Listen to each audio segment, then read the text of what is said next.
Season 2. This is the America region, Division 1, and this is going to be a best-of-2 series between formerly known as North American Rejects, now known as Navi US, or Nodis Vincere US, we'll probably just call them Navi, versus CNB Esports Club. So, see a lot of CNB these days. Navi, we've seen a bit of them as well.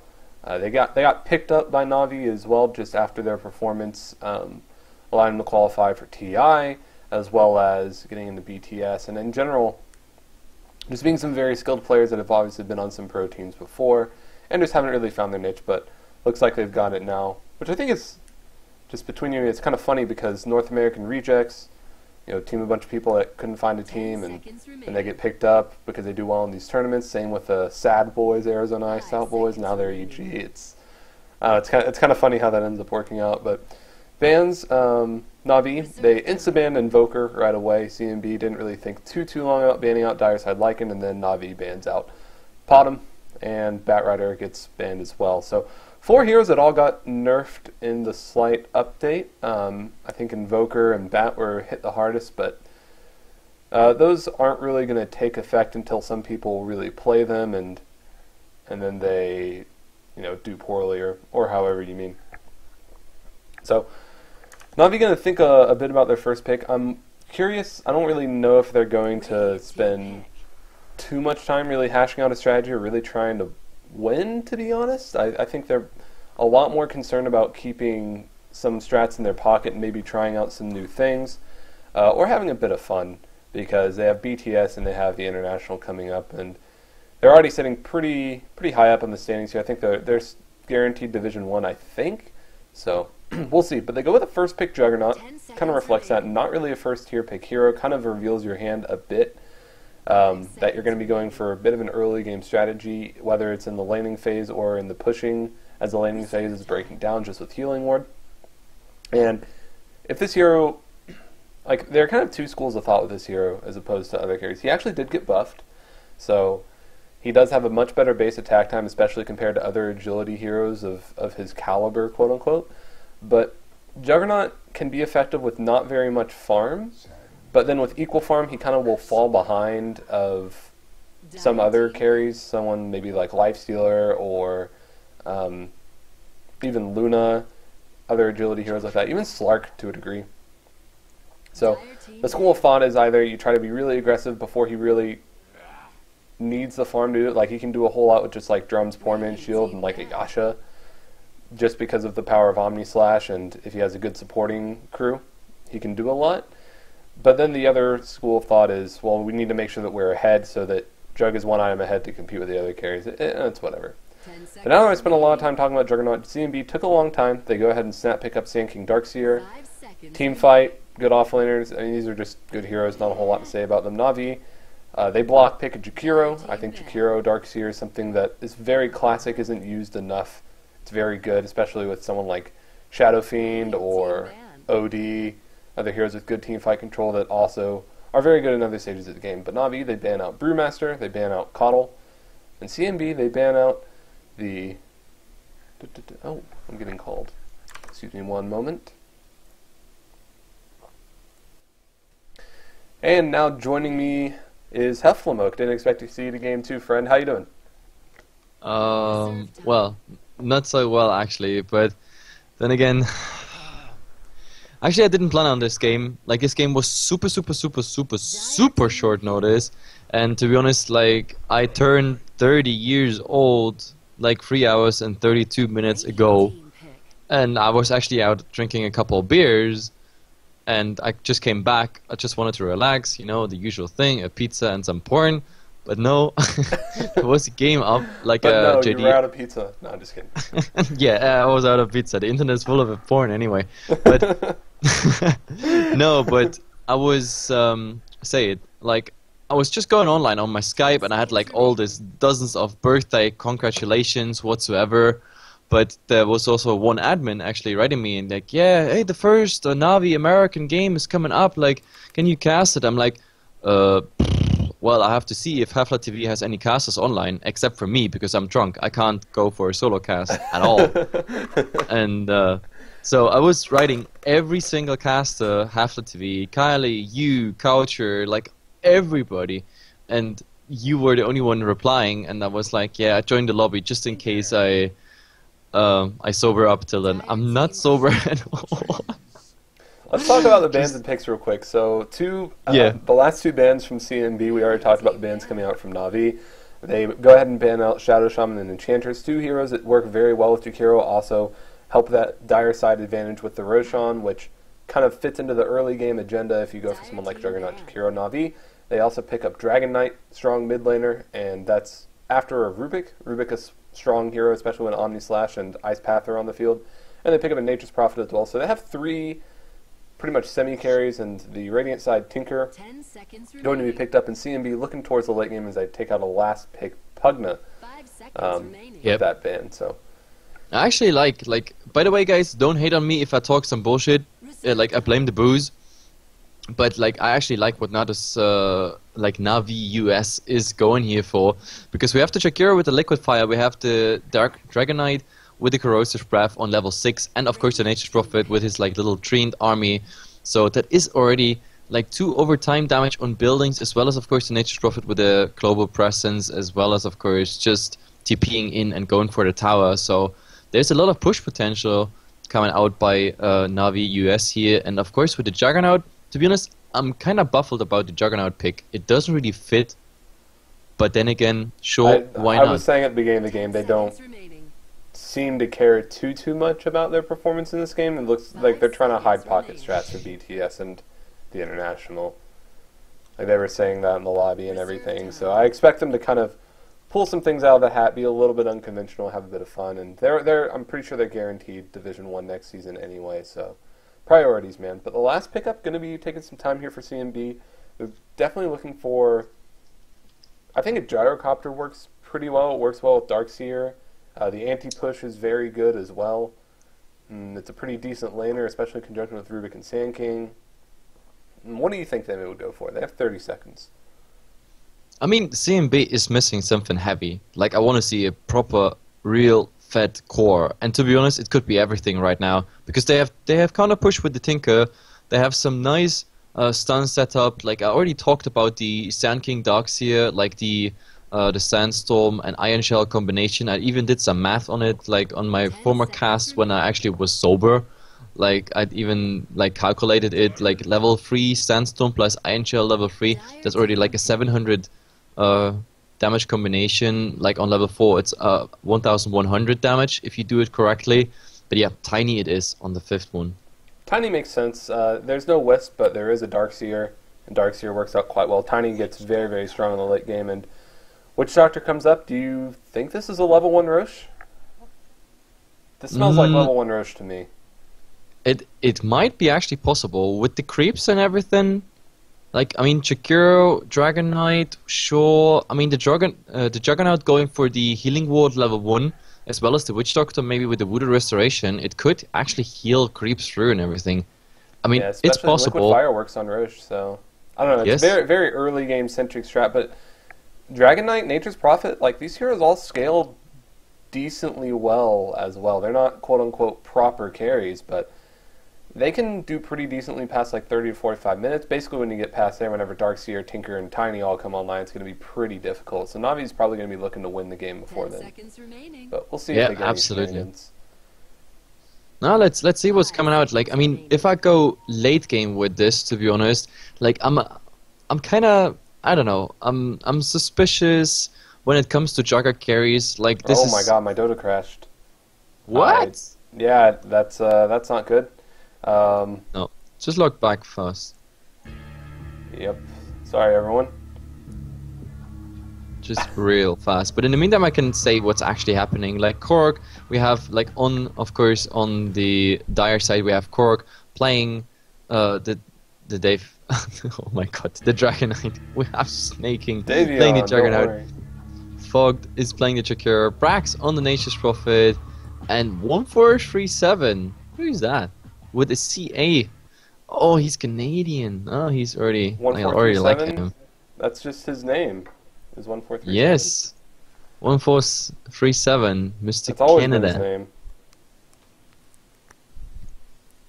But yeah, just tell me when you're back because like you're steering the camera, it's not me, Yeah, and that's for not, good reason, it's not me. That kind of sucks, huh? So I apologize. But it's paused everyone. anyway, so it's all good.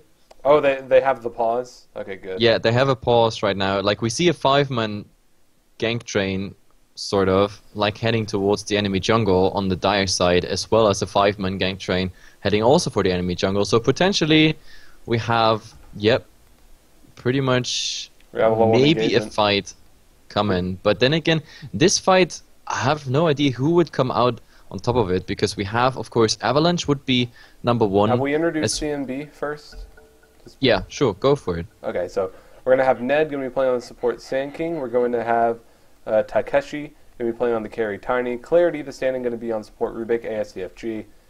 That's can't remember his name at the moment, but that's going to be Tinker, and 1994 going to be on the offlane Darks here. So, level 1 engagement, here we go.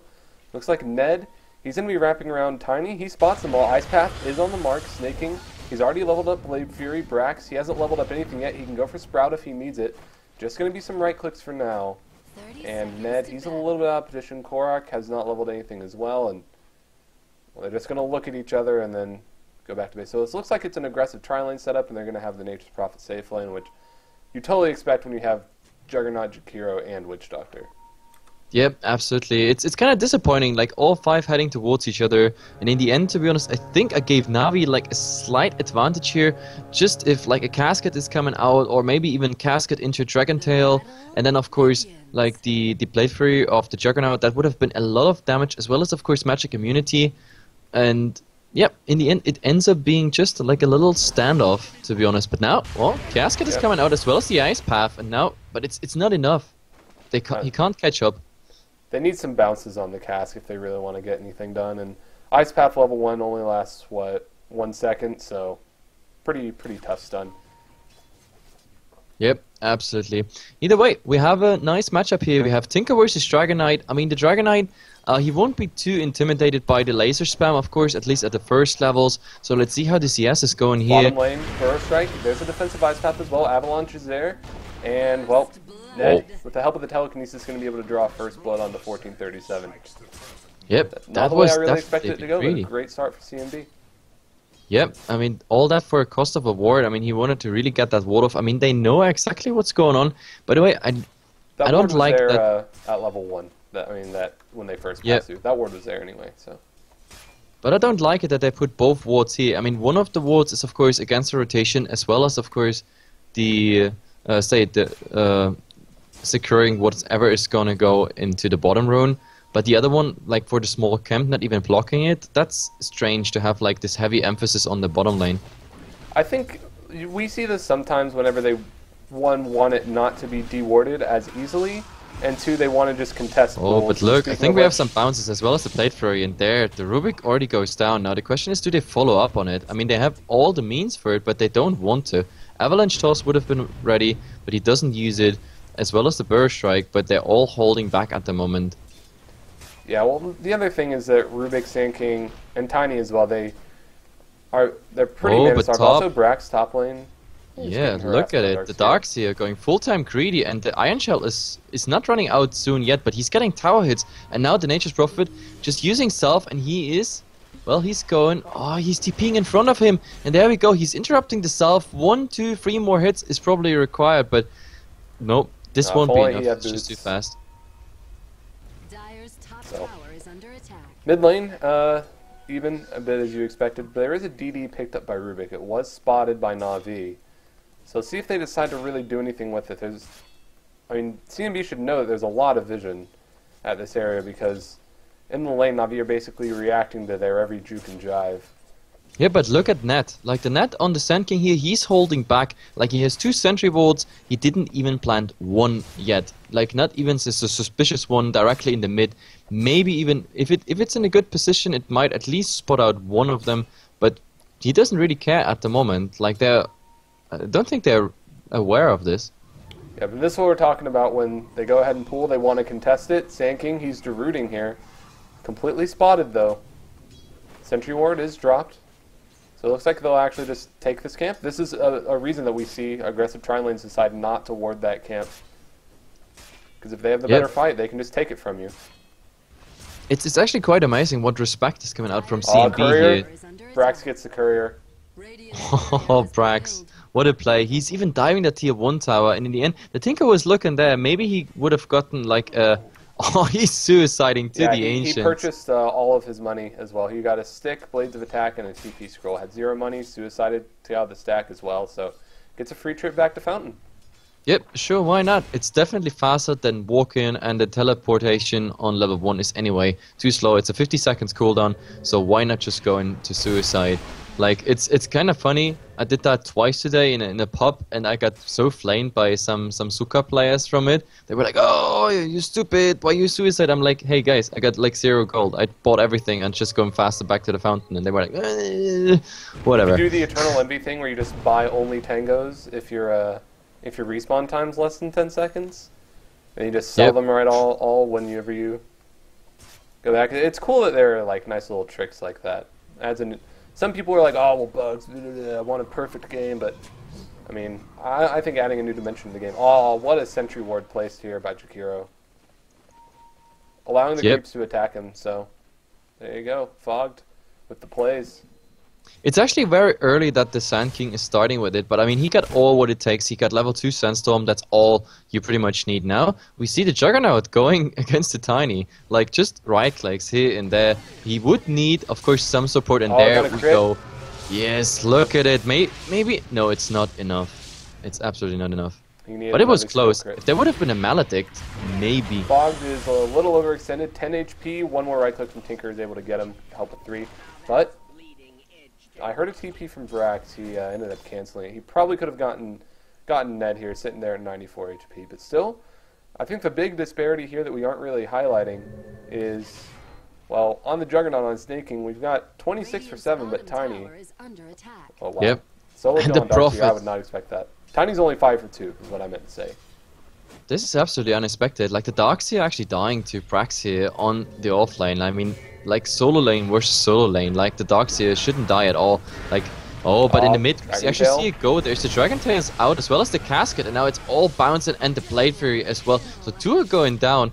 3-4 at the moment for Na'Vi. Like, so much action. I didn't expect that. And we have even a go on the offlane. Look at it. The Tiny, as well as, of course, the Darkseer in combination. They got revenge here on Brax for killing the Darkseer. Well, it still means that this is the other thing, though, is when you have a Dragon Knight Juggernaut, you can just take towers down really well, especially when you have the Liquid Fire coming up from Jakiro, which Fogged is going to be choosing to level up. So towers are going to start to go down, and Tinker nowhere close to the boots to travel. Ice Path is able to hit Ned, and there's a Telekinesis. Brax, he just goes into a Sprout onto Clarity. Are they going to be able to get it? And the Cask bounces off of the creep as well. But Snaking getting very low to Marching Machines. Dragon Knight, he gets a DD in the meantime. They might try to re-engage here. Yep.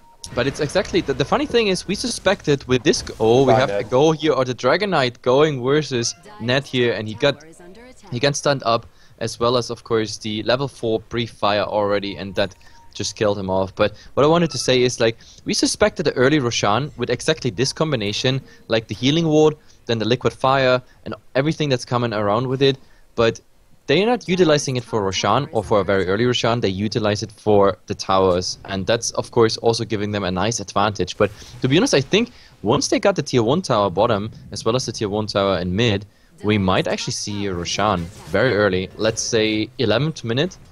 I was thinking they were going to do it with Korok's DD rune, but they chose not to. They're just going to prioritize these towers instead. Dragon Form up in 10 seconds. A couple of wards are being placed down, being pinged out by Snaking. He does not have Omni Slash just yet, but they're going to be going on Tiny. Takeshi gets stunned by the cast. It bounces back to this creep. Why was it there? The creep definitely on Navi's side, and this, like the Tiny being dead, this is another tower, definitely. I mean, it's nothing they can do. Liquid fire on top of it, and the DK is getting the last hit there. This is some nice gold influx for Na'Vi at the moment, and I think top we have some action. Again, the same scenario as we had it already on level 3, but this time, yeah, the Darkseer. Oh my god, he wanted to surge up, but yeah, with the vacuum, he's clearing the Sprout out. I mean, he's still getting one tower hit, but the problem is Brax. I mean, he get face boots, he's getting maybe 1-2 more right clicks in there, but yeah, another surge will come out, but... There's a teleportation. He's going to be going for this. By the way, bottom lane, towers just getting sieged, whatever. He juked. He got him. Yeah, He has they're a TP still scroll. joking around. Now he's TPing. Yeah. I mean, it's He had 135 just gold hit now. 135 gold to get that TP scroll as well. Yep, absolutely. But in the meantime, look at this tower going down. It's just amazing. Corrosive Breath, he doesn't refresh the stack though. Like they don't want to run into the Macho Machines, but look at it. Now the Furin is coming in. We're gonna see a level 4 Nature's Call. That means, like, yep, nice little Trine army. Very All they have aggressive. to do is, yep, they have to wait for the next creep wave against the backdoor protection. And this tower is down, and all my beer is coming up. And the other thing too is we normally see just 3 points in Nature's Call so that you can get a lot more points in the teleportation. But Brack's very, very heavily prioritizing that push as far as their team's composition is concerned. They were also able to clear out Ned's stack, so right now Na'Vi just all over the map and taking objectives, going straight for Roshan. Drums are also on snaking as well. I was actually wrong. I suspected like the 11th minute. I thought that's what it takes to get these towers down and secure Roshan, but we are at 9.5 minutes and they go for Roshan. This is amazing push strategy they go for. Like, all of those heroes, if you would see them alone, you would never suspect like, oh yeah, this is a pushing setup. You know, we don't have anything traditional there. No Rasta, no, you know, anything else. It's just the Nature's Prophet. It's just the sustain. They get the sustain from the Voodoo Restoration. They get a lot of damage over time that works on the towers.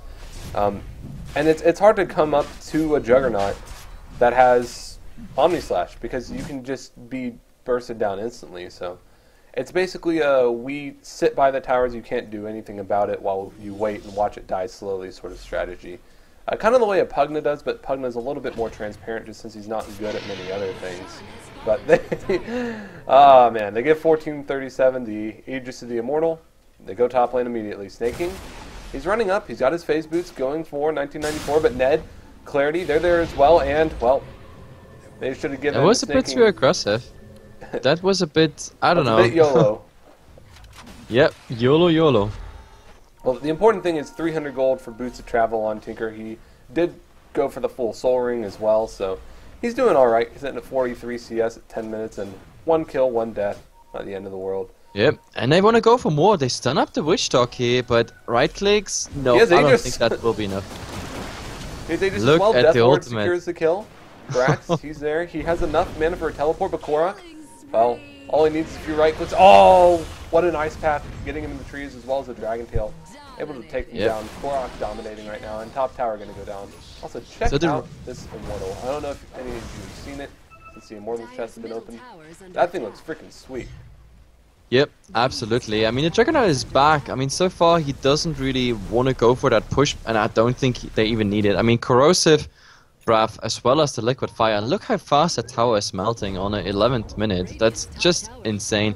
And I mean, CNB at the moment not trading well enough, but I think we have a go here. Omni Slash going to be able to cancel the TP as well. Blade Fury's there, and Tiny, he's got full mana and gets the toss, but still dies to one last projectile right click.